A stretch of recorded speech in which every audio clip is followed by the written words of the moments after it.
Hello and welcome to the Gooner Talk, back again with you guys for another show and another episode of our Let's Talk Arsenal series, joining you the day after the transfer window has closed. A day in which obviously lots of irrational thinking can take place, lots of anger, lots of emotion, lots of hilarity for rival fans, annoyingly targeting us. But what I thought I would do is try to assemble three of the most rational thinking Arsenal fans that I could think of. So I'm hoping that you're going to enjoy the next 50 minutes or so as we try and break down what was a interesting last month for the Gunners. First of all, I'm joined by Andrew from Arseblog. How you doing, mate? You good? Hey, Tom. How are you? Very good, thanks, man. Yourself? I'm okay. Yeah. I think we've got plenty to chat about in the next little while, for sure. We have indeed. I'm also joined by former Arsenal striker and Highbury squad guarantor, Casey. How you doing, mate? You good? I'm good, thanks, Tom. Hi, Andrew. How you doing? Hey, Kev. How are you? I'm looking forward to this. Lovely stuff. And making up our quartet this evening, we've got the dulcet tones of Clive from the Arsenal Vision podcast. Yeah. Right, mate? Hey, mate. That's the most complimentary I'll be about you. That's Yeah. Okay. How you doing, guys? I'm looking forward to this. I mean, Clive, last time we spoke, we sat down for an entire hour and talked through, it must have been 12 to 15 different transfer targets. So it's quite apt that we didn't sign any of them. And I'm going to start with you to give me your reaction to the January window, mate. Well, it's a good job that, you know me, I don't get excited about new signings or links. I don't really go onto YouTube and White Scout and review them all or anything like that. And then find a way to get them into our team. I never do that, right? So, but yeah, seriously, I mean, I woke up yesterday and I'll just put it into context where I am. And I can't help but be myself, right? So I woke up yesterday and I thought, okay, I really want a new signing. But what I want more than anything is for us not to do anything stupid. I think that was really, really key. And I think of worst case scenarios, right? So although I want a new forward and I wouldn't mind a centre midfielder, and you know what, I could do the wing back and, you know, we need to change our goalkeeper at some time and maybe we need a winger as well. Do you know what I mean? All these things go through my mind. But what I don't want is an idiot to come in. And then when Bukayo Saka goes for his new contract, he says, I don't really like the people you're bringing in. I fancy replacing Mo Salah at Liverpool. That's the time to get mad, right? That is the moment when you get upset. You don't get upset for clearing the wage bill, reducing the squad for the people that none of us have got in our starting 11s, right? So you don't get upset for that. You get upset when you put the whole rebuild at risk by doing something dumb. And so that's how I walked into the day, right? So while hoping for something shiny, I didn't expect it. And I suppose if you don't expect to be disappointed, you can't be, which is a nice way to approach it, I suppose. But Kev, I'm interested to know your thoughts. I know that you're very positive, mate, about things, and you keep a very optimistic head. So were you going into the window equally optimistic as Clive, and did you end the day disappointed or expectant of what happened? No, I was disappointed, if I'm honest with you. Solely because, you know, when you see all the players that are leaving the club, and I know most of them aren't starters, so I don't think Arsenal fans are that worried about the players who are leaving. When you see Aubameyang leave, that should mean that a forward's coming in. Really, you know, we were negotiating with Vlahovic for what was it, 3 weeks probably, and you know Isaac got mentioned, and it's just somebody fresh at the top end of the pitch. Because let's be honest, we haven't really played with a functional number 9 for virtually 2 years. Aubameyang's been there, he's blowed hot, he's blowed cold. Lacazette's done a great job, I think, linking the play, but he doesn't have the speed and he doesn't have the size to really cause a problem up there. So I was really hoping we'll get a striker in and a centre midfielder, which were the holes in our first 11, which then means that our bench gets a little bit stronger. And it didn't happen. I've got obviously thoughts on why it didn't happen, Tom, but I was a little disappointed. But you know what? Like I said yesterday on the Highbury Squad, I'm not going to lose my mind over it. No chance. Disappointed that we didn't get him in, but I'm not going to lose any sleep or my mind over it. It is what it is. We move forward because we've still got a capable team, but it is more Russian roulette now because if we suffer injuries, we are a bit thin on the ground. Andrew, you've heard there from two very, calm, relaxed opinions. Are you in the same camp, or are you, or are you more on the frustrated end of the spectrum? I think everyone is frustrated. I think you can be calm, but also frustrated. I agree with this, with the contention that we don't want to do anything stupid. And, I wrote about this today on the blog, that we have a problem at Arsenal with players who leave.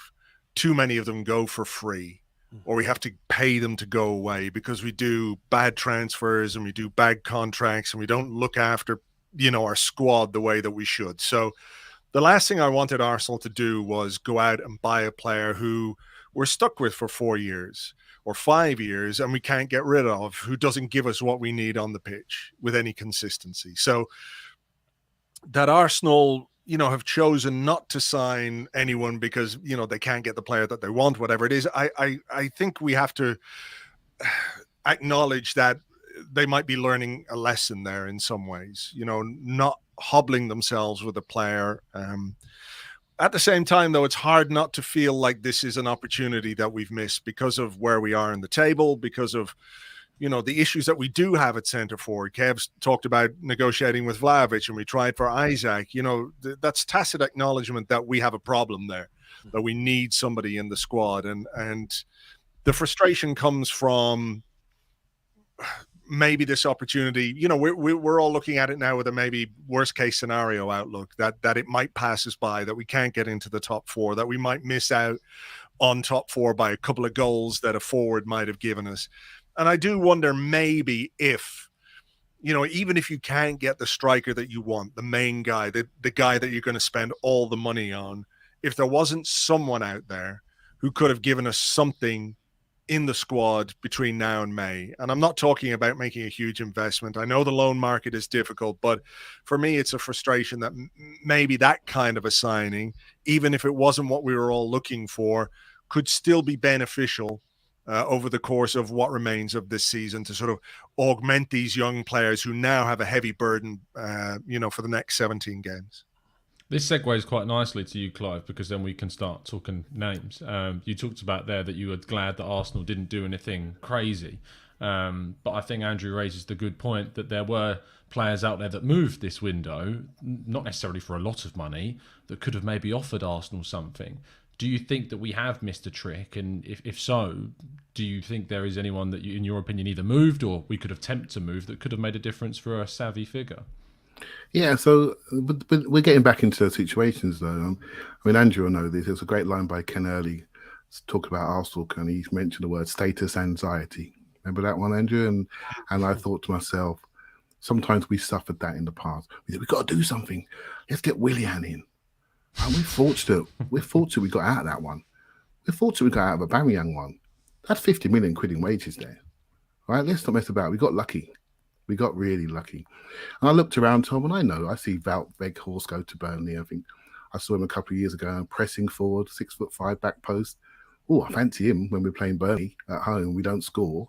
I fancy him. But as I said yesterday, puppies are not just for Christmas, right? They've got to fit your overall plan. They've got to fit your plan, right? I looked at Arthur Cabral and I thought, oh, he looks interesting, right? Pops off to Fiorentina. Break my heart now. Yeah, he pops off to Fiorentina. They've got money. Guess where they got that money from? Yeah, well, maybe we played a part in that.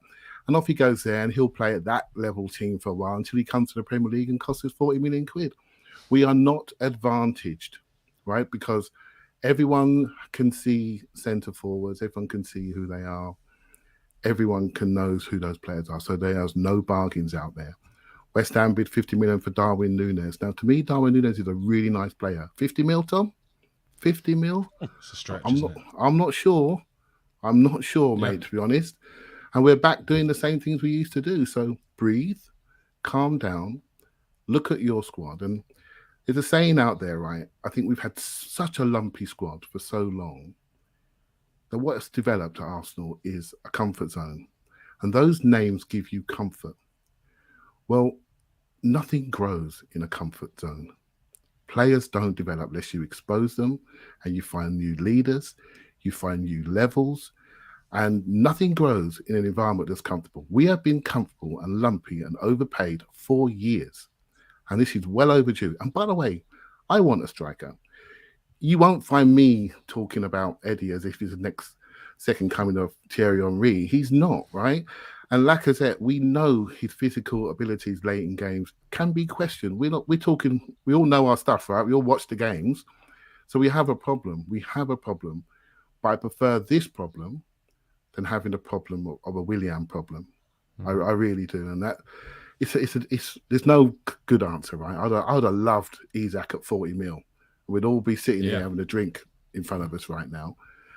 At 75 mil, come on, 4 goals. Come on. We can't do this. We can't keep doing this. We have to relax and do this properly. For the sake of devil's advocate, KC, Arsenal have got an opportunity here to get Champions League football, arguably our best opportunity to get Champions League football since Unai Emery's first season when he joined us. Teams like Man United, West Ham, Chelsea haven't strengthened either in the window. I look at the players that Spurs have brought in. I don't think that necessarily progresses their starting 11 that far, the Bentancur and Kulusevski. I mean, they're okay players, but I don't think that improves massively their first 11 by any means. I understand that you don't want to rush. I understand that you don't want to bring in a player that you've got then stuck with for the long term.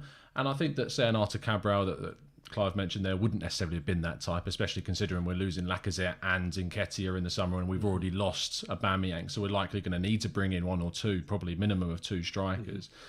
But do you think that there is criticism that we need to target individuals? I'm not going to say specific individuals, I'll leave that down to you, but do you think there is criticism that needs to be targeted for not maybe capitalising on what this season is as an opportunity? Yeah, I think, look, when you look at where we are as a team and the position we're in a race for the top 4 now. That's where every Arsenal fan would have wanted come January to be in with a shout for the top 4.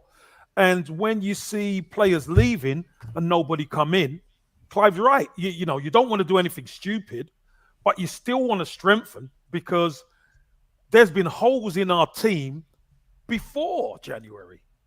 We've known where the holes are. So you just think to yourself, if we get a striker and if we get a central midfield player who doesn't do something stupid, getting sent off, and now Thomas Partey's got Xhakaritis. He's getting sent off stupidly. You know, it's crazy.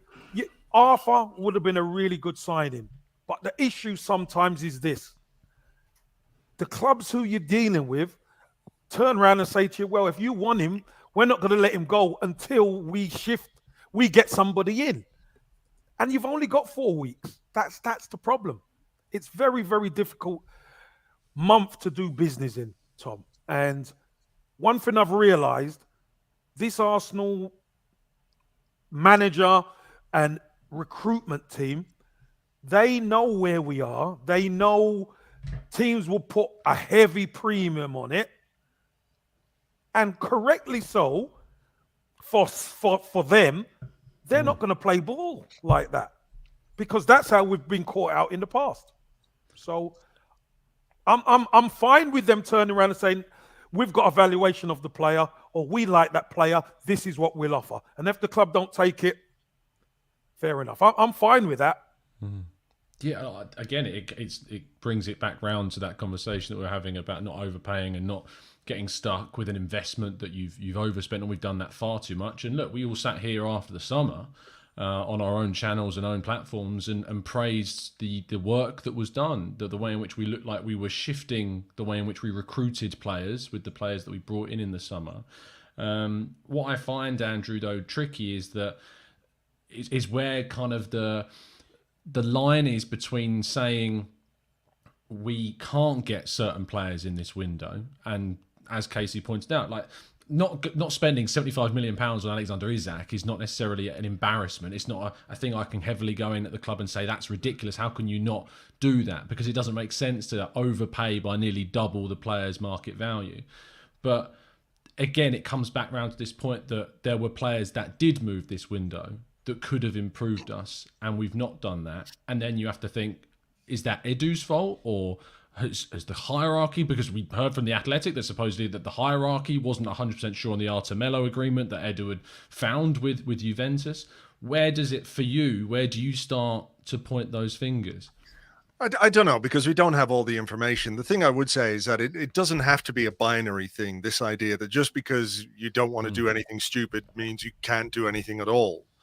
From what I understand and from everything we've read, they have been trying. They've been looking for players. I'm very curious, what Mikel Arteta's reaction to this is, because without being completely explicit, he was very clear that he was looking for something in the transfer market this window. He talked about maximizing every window we have to improve the squad. So it's hard to know why exactly deals weren't done. Was it financial? Was it simply a case that the players we wanted weren't available? The Arthur Melo deal, I think they're absolutely right to turn down an 18-month loan deal for a guy like that. Like 6 months on loan, absolutely, no problem. Bring him in, he'll play a bit, he'll give you some depth, give you some experience, but not next year, when you've got a guy there for 12 months who's basically a dead man walking and nobody really cares what happens to him at the end of those 12 months. So the missing piece here is why certain deals didn't happen, or why maybe they weren't willing to compromise on a loan deal or a short-term deal for a guy between now and the end of the season. There's a lot of missing pieces. I mean, my sense is that the manager definitely wanted something, whether it was, he agreed in the end, well, look, we can't get what we want, let's not do it, or whether he's upset that something wasn't delivered to him, I don't think we'll know. And that is kind of the elephant in the room with this situation, where we just don't know. Hopefully the relationships are good, and hopefully it's a case of common sense being applied to what we did this month, rather than inability or incompetence or anything like that, because as you said, there was good business done last summer, and I think maybe as well there might have been a financial element to this too, because we did spend 160 million on top of 50 million plus 30 million in the summer window before. So it was like 250 million in a year that Arsenal have spent on players basically, and they've clearly done some business to try and ease the burden on the wage bill. So maybe part of this was simply financial, that the money wasn't there in this month to do what we felt we needed to do. So there's a lot of missing pieces. I mean, as fans, we can only react and say, well, we didn't do this, we didn't do that. It's a shame, it's frustrating, but the why, the specifics of it, maybe it'll all come out in the wash. Clive, let's focus on what we did do, because despite us talking about all the things that we didn't do, we did actually do a few things. You mentioned Aubameyang's exit, but we got rid of the likes of Callum Chambers, which in Matt Ryan-esque fashion popped out of absolutely nowhere to everyone's surprise. Pablo Mari went on loan. Ainsley Maitland-Niles went on loan probably far too earlier than he should have done, when considering we didn't bring anyone in to kind of support the midfield. Do you think that, I mean, you would consider you combine this window with the overhaul we had in the January last year, and we got players out in the summer as well. Do you think, Clive, this is leading towards the summer of 2022 being something very, very different to maybe what we've seen before, and a huge overhaul that we've not yet experienced in regardings to incomings? Yeah, I think there'll be more exits. We all know the contract situation. There's a couple of players there that, like Cedric, for example, could easily move on. There's more work to do. We know Eddie and Lacazette are going. Leno's going to go. We seem to have that bit covered. Carl Hein will probably come back from Reading, and Arthur will go out probably on loan. So we've got 3 goalkeepers there. If we're in Europe, the squad looks different. We need to have those extra 15 European games. We need to have players that can do that. So potentially there could be more things happening, right? So, and you can't do it all in one window. We signed 6 in the summer. A couple of strikers hung around because it was nice and comfortable. We didn't get Tammy to make it 7. And that could have happened. And then we'll be thinking slightly differently, right? So again, a problem with the fact that we apply stable wages, right? Because of that, we can barely give people away, right? So that's the problem. No one's going to give these guys the contracts we give them. So we need to fiscally change our identity, right? Completely change our identity.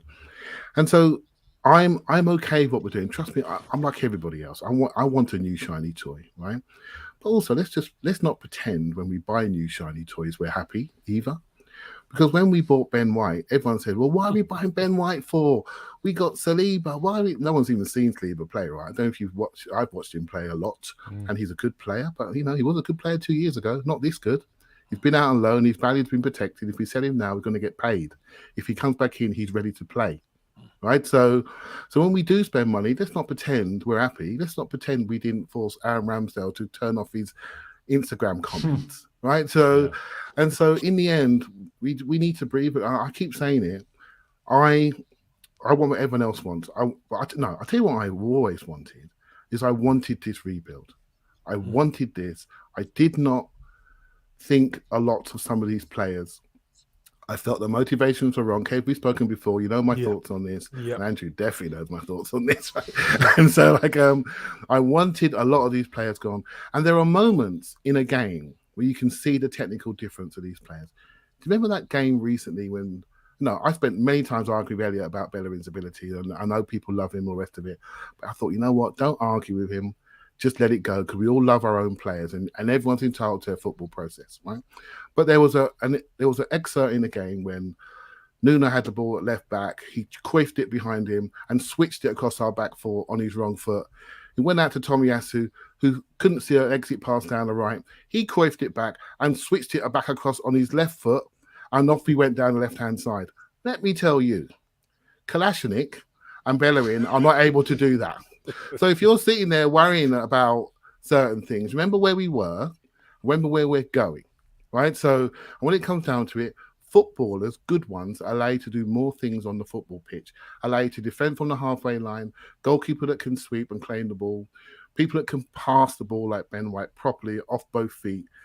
This is what we need to see more of. And when we have a squad with the qualities that we need, then we'll be fine. Now, we haven't got the depth quality at the moment, but we have quality. I read somewhere today, I think between now and April the 1st, we might play 4 or 5 games. So we've got, this is not, the world's not going to end, right? We can keep these players fit. We need a little bit of luck, of course, right? But I want a little bit of perspective, and I want to get to a point where we have centre midfielders that when they're caught in wide spaces, we don't all jump behind the settee because they can't move their feet. Right? Do you see what I mean? And we get sending off. We have to change this. And we need to create room to do this. This is a plan. This is a process. I'm sick of seeing these idiots walking around, and we're trying to make them good in our minds. I've done it. I've done it myself. He's okay at this. He's okay at that. But deep down, he's not good enough. Right? So let's be honest, he's not good enough. I watched Kalashnik once in a home game. And I think against Burnley, I looked down from the West End and he's putting cross after cross after cross. I'm thinking, what a player he is. When he's against a good side, he's in his own box. It's a nightmare, right? So, and he's a wing back. We played him left back. Cedric's a wing back. We play him right back. These are the things we'd get better at, and so I'm here for that. I'm here for the journey, guys. But let's not pretend when we spend, we're happy. When we don't spend, we're not happy either. And that's where I am at the moment. Yeah, no, fair. Good points, well made. And I mean, one of those exits, Casey, was Aubameyang.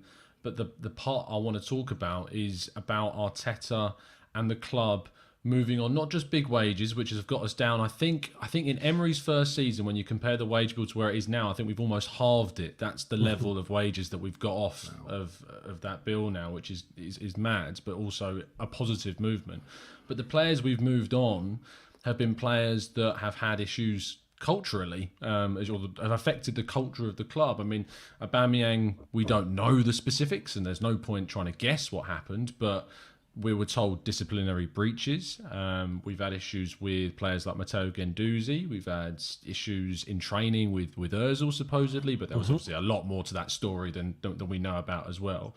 But we look to be trying to rebuild with players that really are together and that are backing this coach. And I mean, one thing you don't really hear is anyone coming out and saying anything bad about the head coach, even after they've gone. I mean, I'm interested to see what happens with Aubameyang, to be honest, and what he says.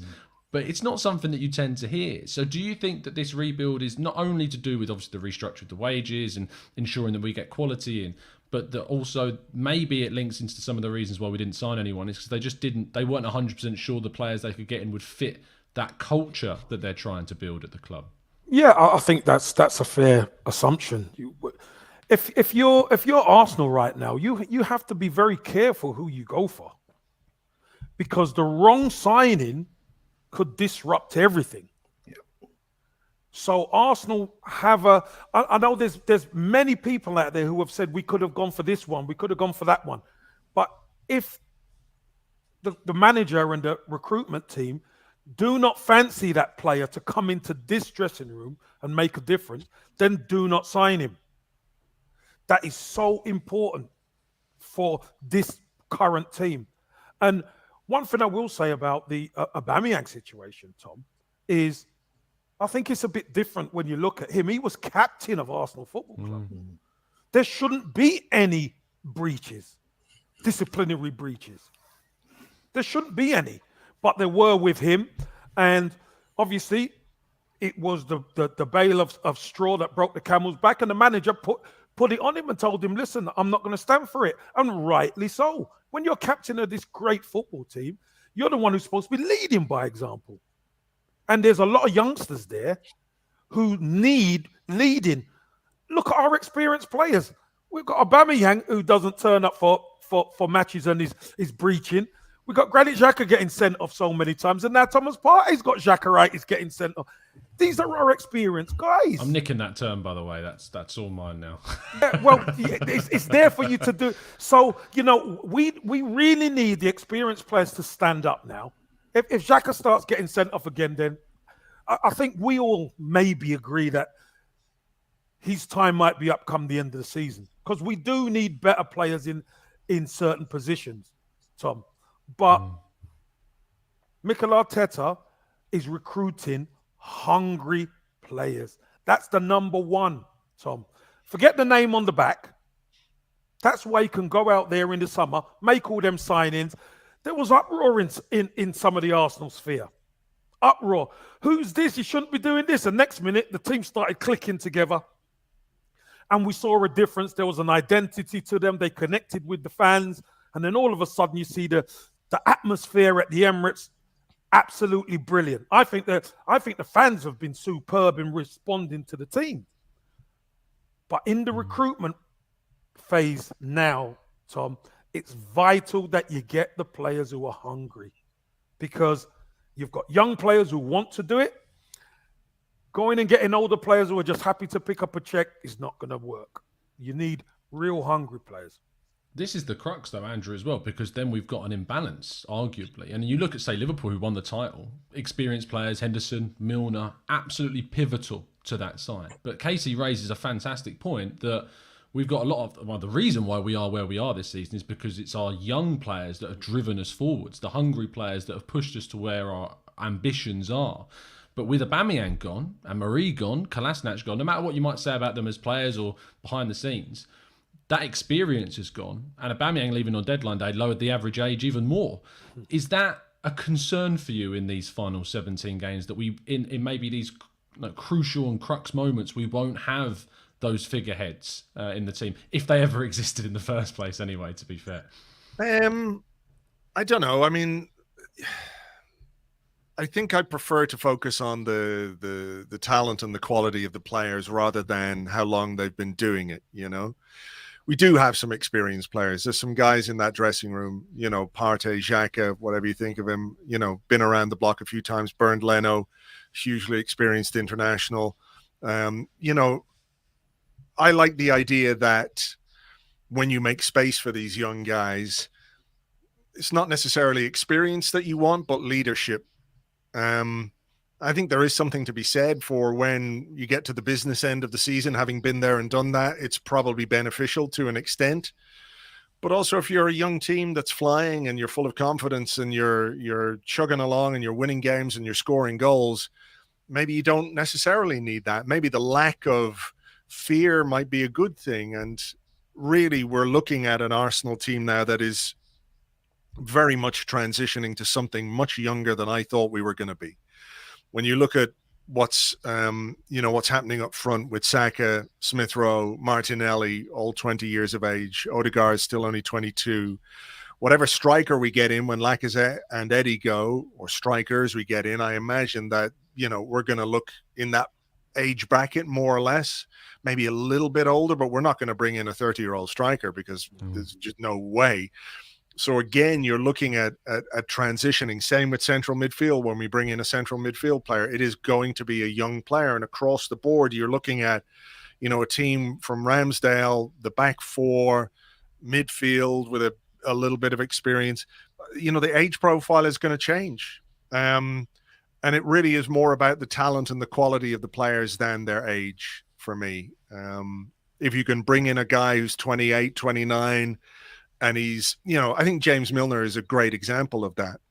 There's a guy who has been around the block about 500 times at this point, but, hasn't lost his motivation for the game. You can see it in the way that he plays and that kind of an example. But maybe those guys are hard to find. But I don't worry so much about the experience. I think our season really rests on what we can wring out of the young guys and how much they can give us. Smith Rowe, Saka, Martinelli, Odegaard, there's an attacking quartet that's actually really tasty. And if you think about how that might come together in certain games or start together, and if it clicks, I mean, we won't be thinking too much about what we didn't do in the transfer market if those guys are banging in goals and creating goals and scoring for each other, and you're looking, all of a sudden you're going, well, this is the future. This is great.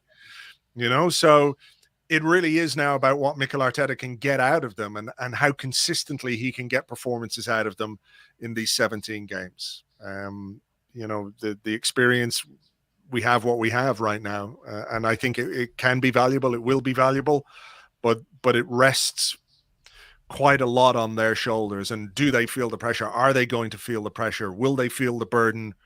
Maybe not if they're only playing a game a week, more or less. I know there's going to be a bit of a hectic period when some of those postponed games are rescheduled.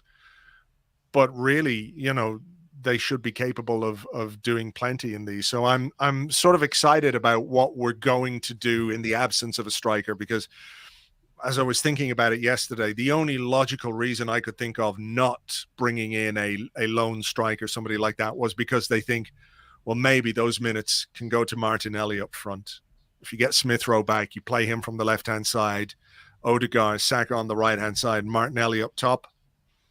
I like the sound of that. Whether it'll work or not, I don't know, but it's the only reason I could think of why they didn't, knowing full well that they need something, why they didn't push the button on, a temporary or a loan signing.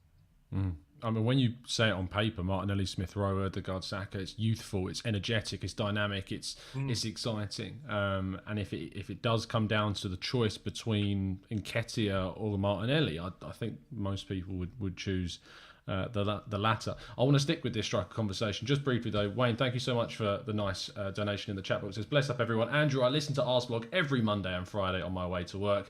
I 100% agree with Clive. I would have loved to see a signing come in, not another stopgap like we've done for so many years. And we didn't, Clive. We didn't bring in a stopgap. And as Andrew pointed out there, if the time comes that Lacazette gets an injury, because his fitness has been in question at times. To be fair, his injury record isn't that bad. Like, I can't remember a stretch where Lacazette was out for a longer period of time. You got to run about to get injured, ain't you, Tom?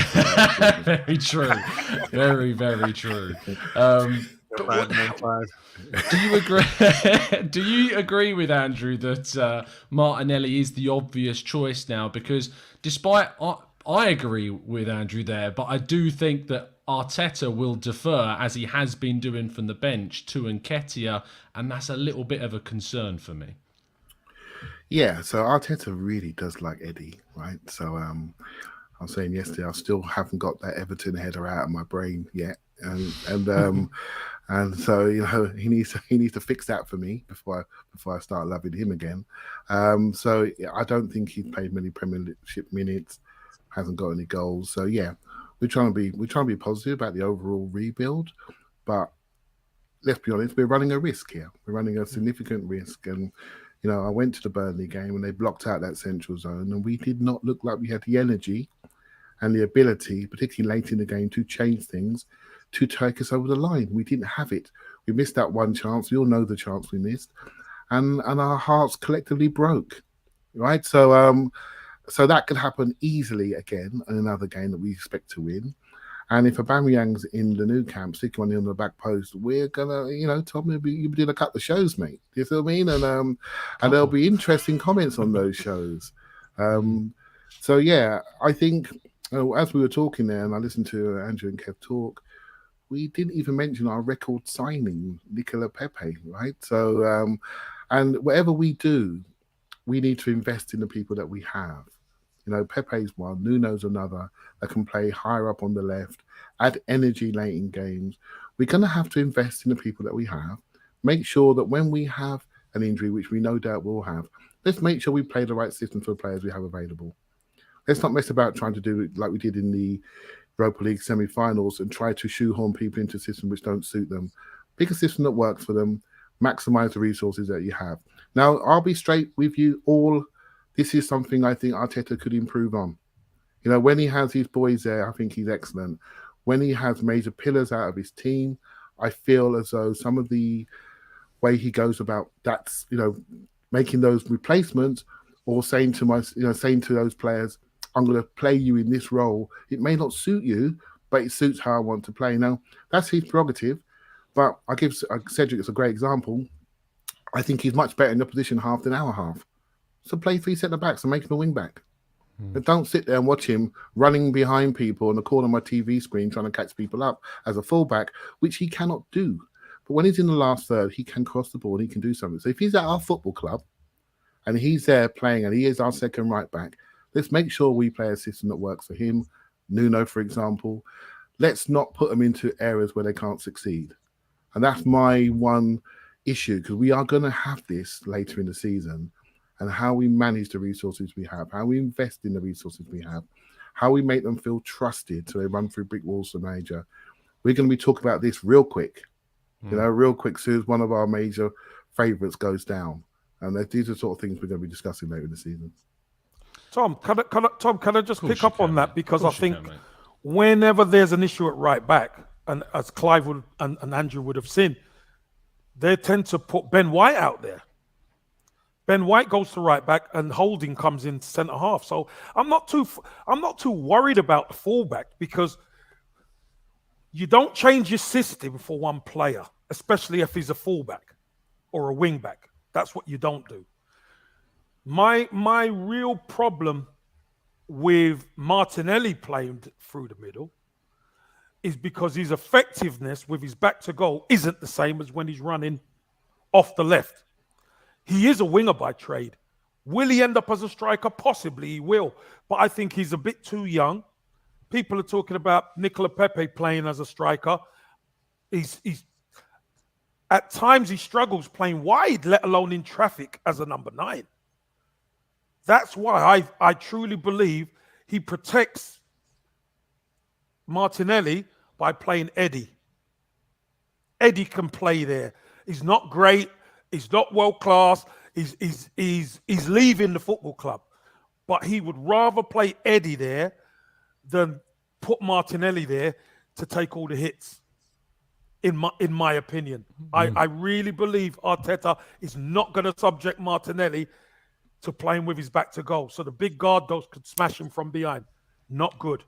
I agree with you, Kev. I think that's what he will do. I think he will put Eddie there. If he has a choice between playing Martinelli or Eddie, I think he plays Eddie. My concern is that Eddie isn't going to offer us what he wants from a striker and what he wants. And what was frustrating to me, I think, the other day when we brought Eddie on against Burnley, is that I think we all know that Eddie is best by the 6-yard box when a ball's played to him and he can finish it. He can finish a shot. I'm not going to criticise that part of his game. He's a very good finisher in those areas. But he was used by Arteta in kind of this wider role. And I think, Clive, I've spoken to you about, and you've spoken to me about kind of the role that he'd like him to be used in, because I think he brought him on in that role against Everton as well, and he was kind of playing on that left-hand side and running into the box.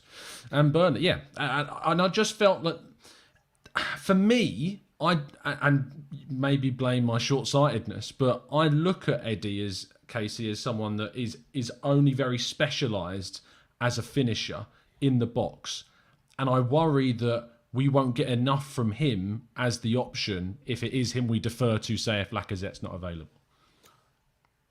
Possibly, Tom, but what you got to remember is when you play a Burnley were happy to just sit there in a low block and say, come on, Arsenal. Because they know we let you down the sides, and when you cross the ball, our two centre-halves just eat the ball. That's it. We made 2 breaks in that second half. One where Smith Rowe got in behind Tarkowski, and one and set Lacazette up, and we missed the post. And there's one where Eddie took Tarkowski for a run down in that left-hand channel and got a cross in. But unless you're going to pull these people about, it's no point just putting Eddie up there, because what's he going to do? You got 2 6'3" centre halves. Crosses are coming in, and he's 5'7". You know, at the moment, we're not good enough to do a Man City and play through these teams. We're just not that team at the moment. So it's a tough one. I don't want Martinelli with his back to play, so they could lump him. He means too much for us on that left-hand side. We see what he does. And Saka, the same on the right. I might be proven wrong if Pepe goes in there, but I just think Pepe sometimes struggles on one-on-one outside, let alone be in the traffic of 2 centre-halves and a midfielder. So, yeah, Andrew, you've not had your say yet on the Pepe kind of idea and the theory of putting him there. I mean, for my money, I think he is one of the best finishers in the team. Like, you put Pepe in the box, you know, he's a good finisher. And it's that traffic, as Kev mentioned, that's kind of stopping him on the right. And we play him so wide at times on the right. It's so far wide that he can beat a man. We saw that very easily against Sunderland when he was humiliating that left back time after time. And he's beaten plenty of Premier League quality defenders as well. But if you put 2 men on him, it seems he really struggles in those scenarios. So do you think eliminating that barrier of needing to beat those wide men and put him in the box and get low crosses into him solves that issue? Or do you just not think there's enough to his game for him to occupy that number 9 role if we need him to? I find it very difficult to see Pepe there, to be honest. I agree with Kevin. I think there's something missing technically.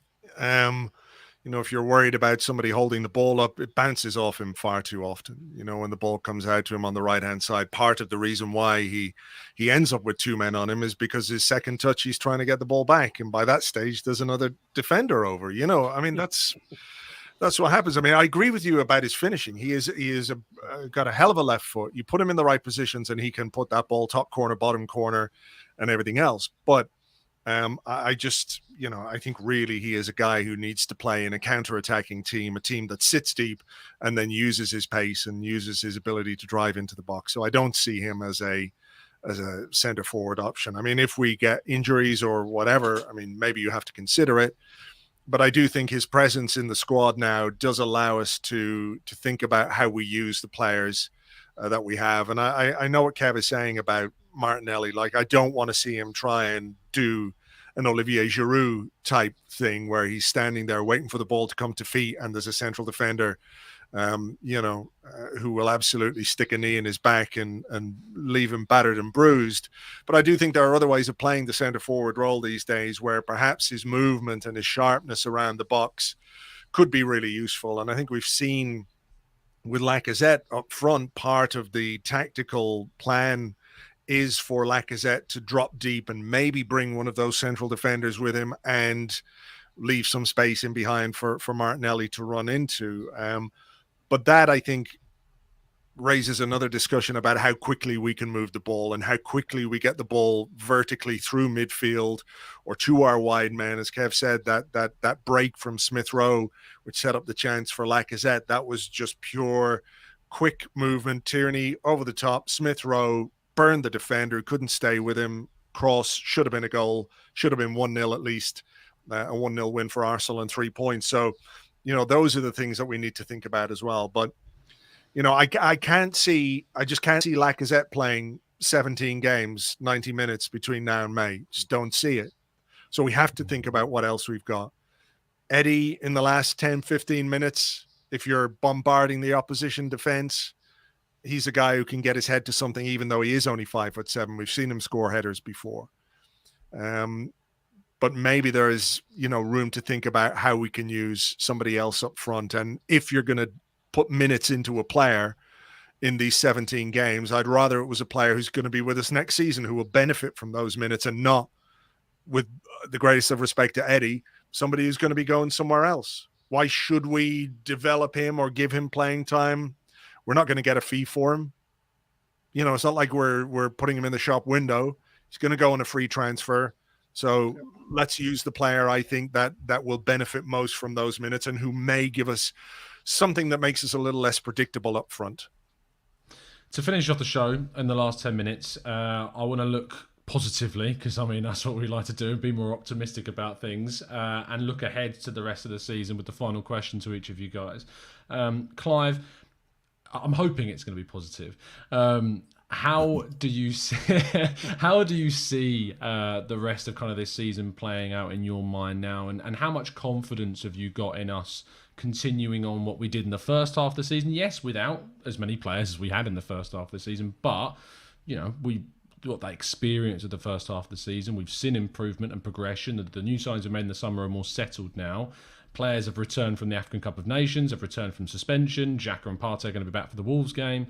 How confident are you going into this second half of the season? Well, I'm confident that this sort of player debate we just had and where they play and how they play is going to happen a lot, right? Because we're gonna be challenging ourselves and picking teams in our mind and picking systems. It's not just about systems, it's the role you play and how you play. I think that's really, really key. It's not where you play, it's when you arrive and how you arrive into that box that really counts. It's going to be so interesting to see how he fixes the attacking situation.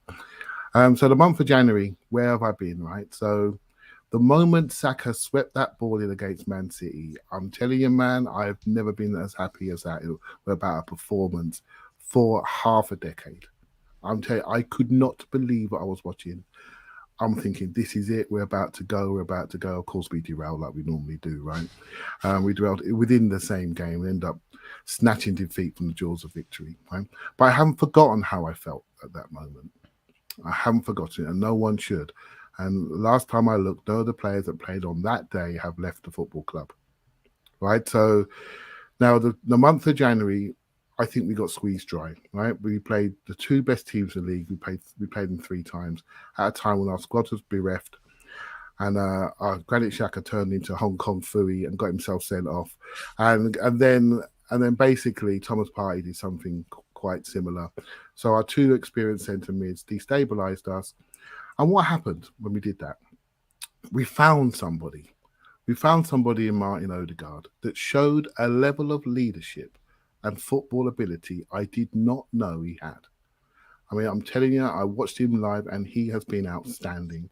That guy could easily be our captain. I would not hesitate for a second, right? So we were squeezed dry, playing the 2 best teams 3 times in a month at a time when the squad was bereft for multiple reasons. Now that everyone's back and they got their Ombre Solaire out in Dubai and they are doing their work and they are unified. Now we need a bit of a break, but I think we'll get some juice back in that orange, mate. We'll get some juice back, and then we'll hopefully get back to the Man City game.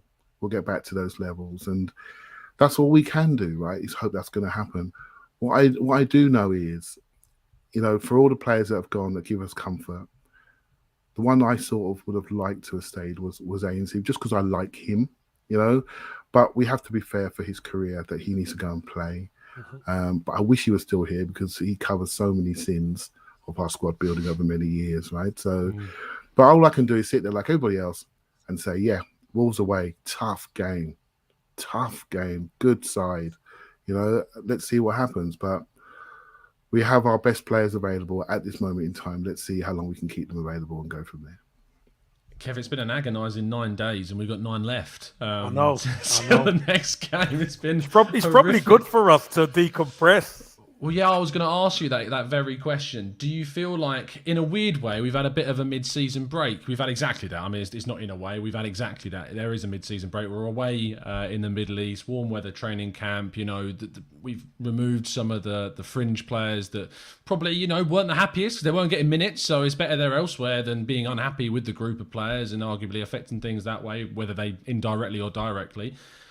Do you think that this is, and going into that Wolves game with players like Xhaka and Partey both returning from suspension, Tommy Asu, we hopefully, fingers crossed, I heard whispers that maybe he's going to be out there soon and returning to full fitness, so hopefully he might be back as well. Good. And we would have that that team that we played, and as Clive mentioned, that team that played against Man City and had such a strong performance, especially in the first half, will be available to start that game against Wolves and going forwards. Does that give you the confidence that we can achieve what we need to this season? Yeah, it does. Obviously, when you get past that first 11, then you kind of wince a little bit, because then it kind of dips. But listen, I truly believe if our central midfield can perform as well as they did against Man City, we'll be all right. I truly believe that, because there was protection for the back four, and there was a tenacity in that midfield, and they outplayed Man City, let's be honest, for long stretches of that game. Our problem was in the key moments, we kind of lost. We got caught up in the euphoria of we're beating Man City, we're at home. Next minute, Man City are very cute. They go, one player goes down in the box and it's a penalty. He goes down easy, but he did get grabbed. So you go down, gets a penalty, and we lose our heads a little bit. Gabriel gets on. We do okay, but we just haven't been there before. All this young group hasn't been there. It's a learning. It's a really important learning. I've heard people talk about, Saka needs a rest. Well, he's had a rest.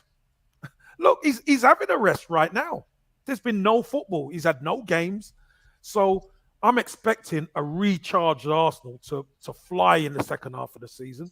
I expect us to be better, Tom, to be honest with you, because a lot of those new signings are now, I know what the Premier League is. We've had a break. Let's go for the second half of the season. So I do expect us to be better.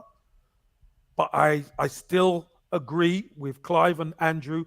It is a little bit of Russian roulette with injuries. Because if we get a couple of injuries, we could be in the mire. Absolutely. Andrew, lastly, confidence, second half of the season. How optimistic are we? I'm so fluctuating, because I've liked quite a bit of what we've done this season. The Man City game, I think, is a perfect microcosm of like, oh my God, this is great. And then it was like, oh my God, this is so Arsenal. We're not quite ready to shed our old snaky skin yet and, come out as a lovely new snake. But that was a weird metaphor. I'm sorry. I think what we have ahead of us is pretty, I'm not saying it's easy, but it's uncomplicated. We have 17 Premier League games. We do not have any cup competitions. We don't have any distractions. We've had this break. We know what we've got to do. And I think it's basically trying to approach, it's an old cliche, and maybe it's too early in the season to say, but it's like 17 cup finals in a way.